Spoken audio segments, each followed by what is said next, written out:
emergency management, talked about the history, the current structures of it, dug into the COVID response. And I want to spend a little time now talking about public health ethics and why they are so important in a disaster and what we can do about them. And so what I want to note first off is that the medical community, the public health community, has a strong set of ethical guidelines already in place, right? Doctors are committed to providing patients the best care they have. Public health professionals are committed to help their community. The thing is that what happens in an emergency is that we assume that there are going to be scarce resources. You've heard about this in terms of ventilators in Italy or Texas, people wondering if they're going to run out of healthcare equipment. But it's also true about staff and space, even more profoundly. Will we have enough places for patients to go, enough ICU beds? Will we have enough staff to take care of them? And what that does is it creates this idea that there's going to be a conflict between the needs of a particular patient and the needs of public health writ large. This is the dilemma that you keep reading about. It's something that was in the paper of mine and Dr. Pascoe's that I gave you to read. And it's the idea that you're going to have a doctor, and that doctor is going to be faced with this terrible choice where they have two patients, one ventilator, and they're going to need to give the ventilator either to patient A or patient B. And the question is, well, how do they decide to do? And they can no longer think about the optimal patient's care because the needs of the many, the needs of all the people that are impacted by the response are jutting in. How do they do that? So what I'm going to do first is talk about the crisis standards of care framework that is used in ASPR in HHS. We talked about that before. It's based on initial guidance from the Institute of Medicine, now the National Academy of Medicine, that came out in 2012. And so let's kind of look at what that is. A crisis standards of care is a substantial change in healthcare operations and the usual level of care made possible by some kind of pervasive disaster. So that could be a rapid disaster, like in an earthquake. Suddenly your beds are overwhelmed by people with injuries, or in a pandemic, as we've seen over weeks and weeks, your bed counts kind of go up and up until they overwhelm you. And the question is, when you do that, how do you decide to trigger a crisis standards of care, knowing that it might mean different changes to patient care, right? You might either not give someone a ventilator, for example, because based on triage, you feel like they're not going to have a good enough medical outcome. You're going to sort of make these sort of terrible choices. And the question is, how do you make them? So what crisis standards of care does is it gives a planning framework that's based on a certain set of ethical principles, the laws, the importance of providers themselves, and some steps that are in place to help you provide care equitably under these conditions. Because what you don't want is for a provider, all of these different providers, to be using different sets of principles that are ad hoc. Because one of the worst things we found in crisis standards of care is that if the public doesn't understand why you're deciding, if you're not transparent about how it works, and if the ethical principles underlying it don't seem like moral to people, it's going to be sort of terrible. So you really need to have thought about this beforehand. Crisis standards of care are based on how are you fair to everybody? How do you make sure you provide the care you can? How do you steward resources well? So you don't want to waste resources. This goes back to the mask thing, right? If you need to make sure that all of your patients can have masks, you need to steward those resources. You need to make sure that you're not wasting them on people that don't really need them. You're transparent with the public. You're consistent with everybody. You're accountable. That is, if somebody goes off the guidelines, you need to hold them to account, for instance, through a medical review board or something like that. And what you do essentially in crisis standards of care, and I don't know how well you can see this, but you set up a set of indicators and triggers that are fair to note as you get to a certain part of resource scarcity, whether that's ED rooms, whether that is negative pressure rooms, something about some kind of supply that you're going to run out of, staff supplies. You set key triggers, and those triggers are tied to strategies. And it's not like you, right off the bat, you come and you say, well, oh my gosh, we're starting to run out of stuff. Let's start taking ventilators away from people, right? You use a whole set of practices first. You want to get rid of the non-urgent cases. You want to be adaptable. You want to see if there are ways you can use equipment differently. So we saw in COVID people 3D printing sort of ventilator accessories, working on how to use one ventilator for two patients, that kind of stuff. So you want to be resourceful, and also you want to share resources. You want to make sure that if you have resources in hospital A, they move over to hospital B, so you can sort of balance these things out. And this is all based on a set of underlying ethical principles.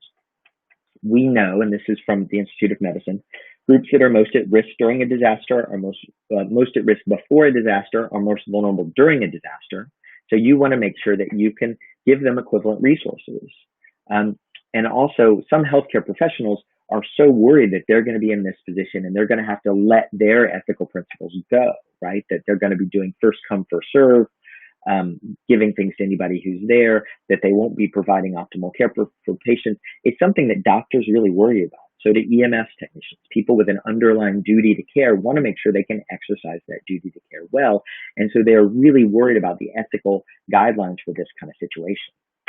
And that's why there's been so much work on it. CDC, HHS, everybody's done so much work on this question of these crisis standards of care. When you get to this moment of scarcity, how do you address that moment of scarcity? The thing I want to give you today, and I think this is a little difficult for emergency managers because we don't go in this direction a lot, but I think we've seen in COVID how important it is. The thing that I want to sort of talk to you about is that there's a reason that we think this way. And the reason has to do with the underlying ethical principles that we rely on and sort of underpin our procedures. We are really focused on the crisis standards of care because our ethics in disasters are underpinned by this thing called utilitarianism. It's actually called out in the CDC's guidance on pandemics. Utilitarianism is a moral principle that comes up a lot in disasters, which is based on the idea that you have to improve the good things that are there in the world and decrease the bad things. In a disaster, this is often expressed as doing the best you can for the many, right? You want to save as many lives as possible. And sometimes that means that you will do things that do not benefit a few. This utilitarianism concept is based on something called the state of nature, which was come up with by this philosopher Thomas Hobbes. This other guy, John Locke, kind of built on it. The state of nature is this idea of the chaos that existed before civilization. And in Hobbes's view, people were all trying to kill each other during that, and civilization are the set of structures you put on top of that to make sure people don't kill each other. And so the reason you have utilitarianism as an idea is because if you don't sort of defend civilization, if you don't do the good for the greatest number and allow the acceptable sacrifice of some others, you're going to descend back into chaos. It's this action movie idea of disasters that we've got baked in our heads about what happens to society when a disaster comes. And what that leads us to is that we start to think of these disaster questions like trolley problems. And if you've never heard of what a trolley problem is, there's a great episode of that show, The Good Place, about this, which is a trolley problem is basically like an ethical conundrum. And the classic one goes like this. So you are standing at a switch, a railroad switch, and you see a trolley coming down a track. And the trolley is headed towards 5 people that don't see the trolley coming. And if you let the trolley go, it's going to kill the 5 people. And if you pull the switch, the trolley is going to go onto another track and it's going to kill a person. And it's going to be sort of your fault that person gets killed. But overall, from a utilitarian standpoint, it's better because fewer people are going to die. Utilitarianism is about the ends, right? What's the end of what happens? It's different than some other moral frameworks, which are about you personally. If you were this guy, Immanuel Kant, and I know this is getting wonky, so forgive me, he would say, well, you shouldn't pull the lever because you can't kill anybody. The ends don't matter so much as your decision points. There's another version of the trolley problem, which is called the fat man problem, which I think is probably a really offensive way to phrase it, but that's what it's called classically. And in that idea, you are standing on top of a bridge with a person who weighs significantly more than you do. Same thing. The trolley is coming towards these 5 people. Now, you are little enough that you're not going to stop the trolley, but the person next to you is big enough to stop the trolley. So the choice is, do you throw that person in front of the trolley, killing that person, but stopping the trolley, or do you let it go? Philosophers, they really enjoy their deep, really esoteric, kind of crazy logic problems. But the point of talking about them is that in a trolley problem, terrible choices are necessary. And we assume that those terrible choices are necessary because we're in a confined system. I'm a doctor. I've got a ventilator. I've got two patients. I've got to make a choice. Utilitarianism is my best guide for that choice. So what's the problem with that? There's an issue with it for kind of two reasons. Reason one is that we know disasters don't actually function like that. We have really good disaster sociology for the past 100 years, from Rebecca Solnit, who's written about it recently, to all the way back to early disaster sociologists, Quarantelli, and even going back to other military theorists like Clausewitz, that's not what people do when they're in extreme situations. The first thing people do is they try to work together with each other. They work cooperatively. So this idea that there's this veneer of terror underneath society isn't true in disasters. But in our imaginations, based on the action movies and stories we hear about it and people telling us, like, our brains try and convince us it's true. So we spend a lot of time on crisis standards of care planning, which assumes scarcity, and we don't spend a lot of time making sure that scarcity doesn't happen, building out structures that will help us to cooperate with each other, making sure that that doctor is never put in that situation where they have a ventilator. Yes, we do some things. We've got EMAC. We have great, that's the Emergency Management Assistant Compact to send resources from state to state. But our focus is on scarcity. Our focus isn't on cooperation because of these utilitarian ideas. And you see that when you read all the federal planning, they're all based on this idea that we're going to be in scarce resources and we're going to compete for these resources. My point is, there are a couple of bad things that leads to. It leads to things like in COVID, we've called people essential workers, the grocery store workers, home health aides. They're essential. They're keeping society going. And we've asked them to keep going without giving them substantial support. Because somewhere in the back of our minds, utilitarian is saying, well, some workers need to be sacrificed. And maybe that sacrifice is necessary to keep all of society going. That's a very utilitarian idea. Similarly, some of the militarized responses we saw, like the Javits Center response, where we're building up this other response structure, is utilitarian because what we're saying is we know that there's this competitive health system. We've got to build something outside of it to take on more patients. The point of this is these things make sense if you're using disaster movie logic, but if you're using kind of the cooperative thing that really happens in a disaster, it's a little weird. It's like, why are we so focused on scarcity and not on cooperation? And it's weirder when you look at how other places in the world are looking at these problems. They are not as focused on scarcity. If you look at Jacinda Ardern, I think in New Zealand, the president there, she is very focused on we are all going to care for each other. In South Africa, the ethical framework at play there is called Ubuntu. And in Ubuntu, the primary idea is that a person is a person through other persons. Your worth is the same as the worth of all of these other people. And so procedurally, you can never assume that scarcity is going to happen, because it is your job as a person to give every single resource you can to make sure that this other person is never in a system of scarcity. There's this other principle from feminist ethics called care ethics, which is that what's really heroic is not sort of the doctor who has to make this terrible choice. Let's stop saying that's who the hero is. The hero is really the person who is giving the day-to-day care that's making the situation possible. So the folks like the home health aides, the grocery store workers, the nurses, it's not enough just to call them essential. They are really the ones who deserve the most resources. You would never give resources to an outside response like the Javits Center framework before you had increased all of their pay and benefits, right? To reach the worth of the job they're doing.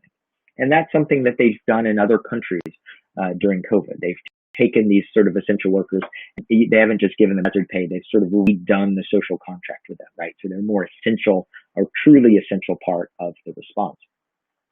So what I'm trying to say is that our procedures that public health is really grounded in this sort of ethical principles. And doctors, public health practitioners really want to do good for everybody. But the logic, the disaster logic that we're putting on top of that is based on these utilitarian frameworks of scarcity. And that's what our federal planning has been primarily based on. When North Carolina tried to write a crisis standards of care framework, for example, they rejected having solidarity in it because they said solidarity was not an American value. This idea that we will all stand together wasn't an American value. And so therefore, North Carolina kind of stripped that idea out of their crisis standards of care framework and leaned more heavily into this idea of competitive scarcity. Hospitals will be competing with resources, competing against each other for resources. Therefore, we'll have scarcity. Therefore, we've got to focus on the decisions. But the real ethical thing to do is to go back to that first principle and say, why are we assuming hospitals are going to compete with each other? In other countries, they don't. They don't have to here. Let's work on, in a public health emergency response, changing that underlying framework. Let's build it based on Ubuntu so that we all care about each other's humanity. Let's surge care ethics. So we're really taking care of the people we're relying on to take care of us. And that gives us sort of a new way to look at public health ethics. And this is the way a lot of bioethicists are kind of leaning. Matt Wynea in Colorado has written about this. The paper that Dr. Pascoe and I put out is kind of pushing for this. And you're seeing it more and more that we need to stand in solidarity. Because in COVID, very clearly, we saw people do that, right? People immediately started making masks for each other. They started giving food to healthcare workers. People were trying to help. And if we put in place a set of ethical frameworks that takes that desire to try and help and builds on it, that's a lot more powerful than taking a set of ethical frameworks that assumes we've got what we got and we ain't getting any more and that we're going to fight each other for it. And so we've got to put rules in place for that fighting. Better to sort of surge the solidarity from the ground up, expand the pie, as it were, than assume the pie is going to be small and stop each other from fighting over slices. That's not to say you're never going to have a doctor in that situation having to choose between one ventilator and two patients. I'm not saying it's not possible. It could certainly happen, but it doesn't need to overcome our entire imagination. We need to kind of shrink that in terms of our thinking and think more about how to work in solidarity. And this is already starting to happen. So Minnesota, for example, in 2020 updated their crisis standards of care framework. And what they said was that solidarity was a first principle. Before we would focus on these crisis standards of care, first we're going to look at sharing how we all stand in solidarity with each other. We're going to build up that solidarity first. Governor Cuomo in New York offered to ship and did ship the ventilators that were in New York to other folks as surge happened, right? So through partnering, we're starting to say, we know we have a surge here. We're going to put resources here, and then those are going to be shared from jurisdiction to jurisdiction in the country. And even in New York City, where the hospitals are famously competitive with each other, they put in a network of care in place during COVID. Been trying to do it for 10 years, never really happened. Finally, during COVID, they came together. And so when Elmhurst Hospital in Queens started inching close to this idea of resource scarcity, they were able to offload their folks to other hospital beds and to Javits Center, which became part of this system. So I guess what I'm saying is we humans in disasters, we do share and we reach out. We know that. But the ethics that we've written into our procedures and our plans don't always account for that. They're sometimes based on this kind of scarcity logic where we assume that what we've got in the world is what we got. We ain't getting any more. But we know that in disasters, people do contribute more. So what I'm saying is that we can and should refocus our ethical plans and procedures so that they're not as baked on utilitarian principles. They're not as focused on these questions of scarcity. They are focused, though, on how we surge on the cooperation and solidarity that people will feel in disasters and how we use that to really honor the frontline workers that we need and giving them sort of both the label of heroes, right, which is where it really belongs, and the resources that we use for other things like these big militarized responses. The resources that we should be putting into day-to-day care, we sometimes put into these other kind of shiny response structures. And instead, let's just surge where the care is already happening, bring the community solidarity in there, And what sort of research in other countries have shown us is that's actually a more functional response system, because the ethics it's based on aren't don't have scarcity baked into them. They have solidarity baked into them, and that level of cooperation is kind of the rising tide that lifts all boats. So, thanks for that little wonky breakdown into ethics. I hope that you'll take these ethical points seriously and take them with you into your emergency management career, because we are faced with a lot of tough choices. And you always need to think not just what's my best option here, but kind of what's behind the curtain. What are the reasons I'm being backed into this ethical corner? And how do we help the community writ large bring its power to bear in these situations? This has been my probably too long lecture on public health emergency management. Thanks everybody for your attention.